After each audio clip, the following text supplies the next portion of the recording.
આજે રજૂઆત છેલ્લા એક વર્ષ દિવસથી રાણાબોયડી પ્રકરણને લઈ અને રાણાબોયડી મામલામાં અનેકો ફરિયાદો કરવામાં આવી. સમગ્ર પ્રકરણની અંદરમાં અમે જવાબદેહી લેવામાં આવી. આજે જિલ્લા વિકાસ અધિકારી સાહેબને જિલ્લા પંચાયતની ભૂમિકા એટલે કે એની જ કચેરીના અધિકારીઓએ આજ દિન સુધી રાણાબોયડી પ્રકરણની અંદરમાં કોઈ પણ તપાસ ન કરવી, કાર્યવાહી ન કરવી વગેરે પ્રકરણોને રાષ્ટ્રપતિને ઉદ્બોધન કરીને આવેદન આપીએ છીએ ખુદ જિલ્લા વિકાસ અધિકારી સાહેબને, અને એની પણ ભૂમિકા આમાં સામેલ છે. 6 પાનાની આ ફરિયાદ અને આ આવેદનની અંદરમાં પ્રધાનમંત્રી કાર્યાલય શ્રી એટલે મહામહિમ રાષ્ટ્રપતિ શ્રી એનો પણ રજૂઆતની અંદરમાં સંદર્ભે 8 પાનાની ફરિયાદ કરવામાં, એમાં પણ કોઈ કાર્યવાહી ન થઈ. એટલે કહેવાનો ભાવાર્થ એટલો કે જિલ્લા પંચાયત પોરબંદર એટલે કે જિલ્લા વિકાસ અધિકારી સાહેબ ખુદ અને એના કર્મચારીઓ અથવા અધિકારીઓ રાષ્ટ્રપતિ, પ્રધાનમંત્રી અને રાજ્ય સરકારથી પણ ઉપર હોય તેવું આ અત્યારે સાબિત થાય. એટલે આ સમગ્ર પ્રકરણની અંદરમાં આજે આવેદન દેવા આવ્યા. સમસ્ત ગ્રામજનો અત્યારે હાજર છે, બરોબર. ગ્રામજનોને આજ દિન સુધી પૂછી શકો છો, બધા મીડિયા પત્રકાર મિત્રો પણ છે, બરોબર. તો પૂછી શકો છો કે ગામના કોઈ પણ વિકાસ કાર્યમાં કે સરકારી યોજનામાં કોઈને કઈ લાભ મળ્યો આજ દિન સુધી?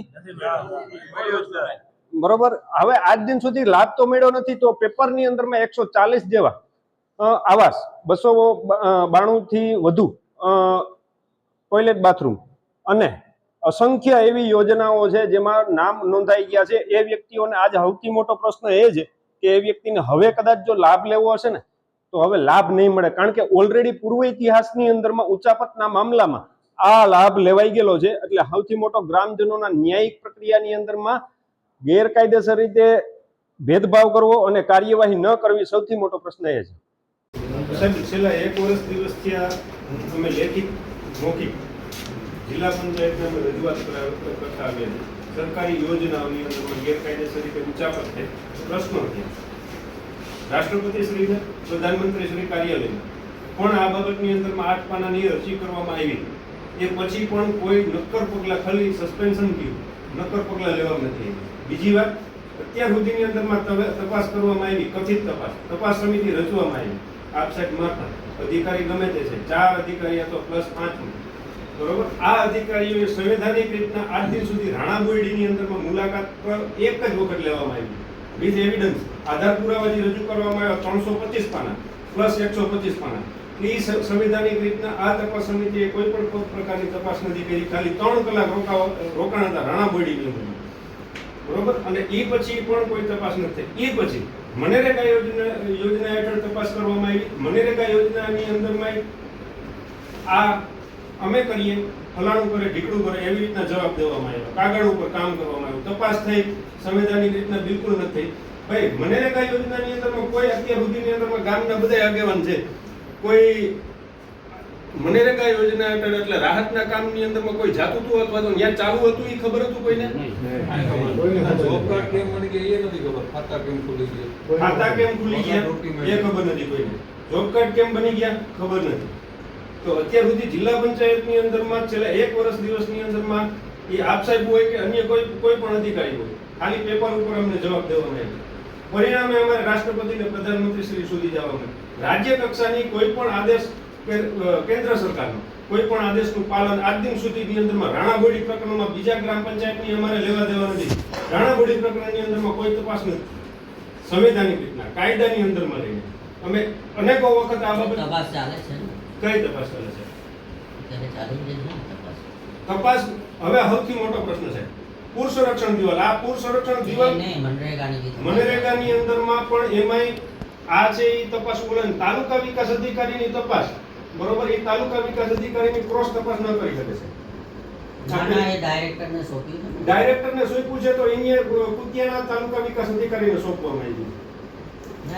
જિલ્લા કક્ષાના સાહેબ 100% જિલ્લા કક્ષાના એક પણ અધિકારી આજ દિન સુધીની અંદરમાં તપાસની અંદરમાં રાણાબોયડીમાં નથી આવ્યું કોઈ.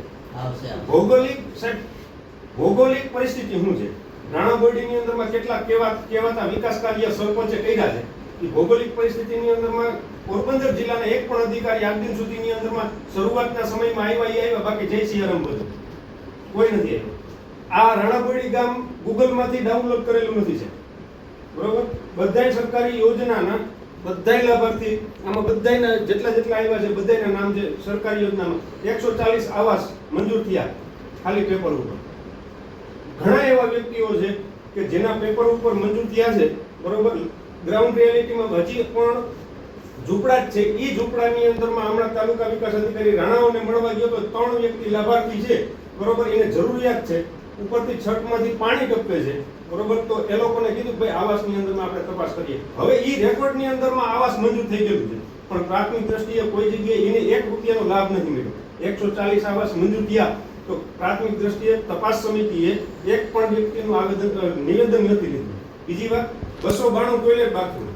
આ 292 ટોયલેટ બાથરૂમની અંદરમાં ખાલી 3 વ્યક્તિના કથિત રીતે ખાલી નિવેદન લેવામાં આવ્યા. બાકી એક પણ વ્યક્તિનું બાકીનું તપાસ ગ્રાઉન્ડ રિયાલિટીની અંદરમાં જિલ્લા પંચાયતની તપાસ સમિતિએ નથી કરી.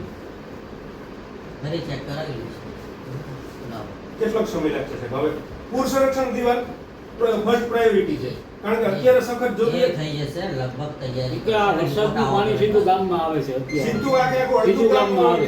ડૂબે છે પાણી. આમાંથી કોઈને લાભ નથી થતો એમાં? સાહેબ સરપંચે પોતાના ખેતરમાં બનાવી. બીજા કોઈ ખેડૂતો નથી? નહીં, ત્યાં છે જ નહીં. એનું જ છે. એનું જ છે કે નદી આવી પછી ખેતર આવી ગયું. એ લાભ કરો છો સીધું પાણી ટેકનિકલી બધું જોઈ લીધું છે અમને. હવે થોડી અધૂરી માહિતી છે, રેકોર્ડ જે છે એ બધું માંગ્યું છે એટલે રિપોર્ટ આપી દેશે.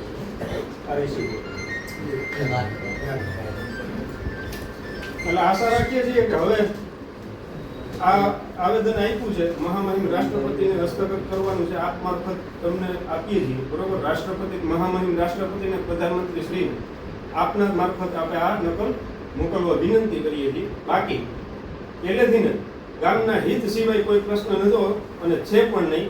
ગામની અંદરમાં આજ દિન સુધીની અંદરમાં ખંડેર થઈ ગયું. 25 વર્ષથી એકતરફી સાહેબ શાસન હાલે છે. સરકારી યોજનાનો સિંગલ એક વખત પણ કોઈએ લાભ લીધા વગર એમને મુચાપત થઈ ડોક્યુમેન્ટથી લઈ અને બધી જ વસ્તુ સરપંચ ઉઠાવી લેતો તો જો કદાચ સામો સવાલ બધી કાર્યવાહી થશે હરીશભાઈ.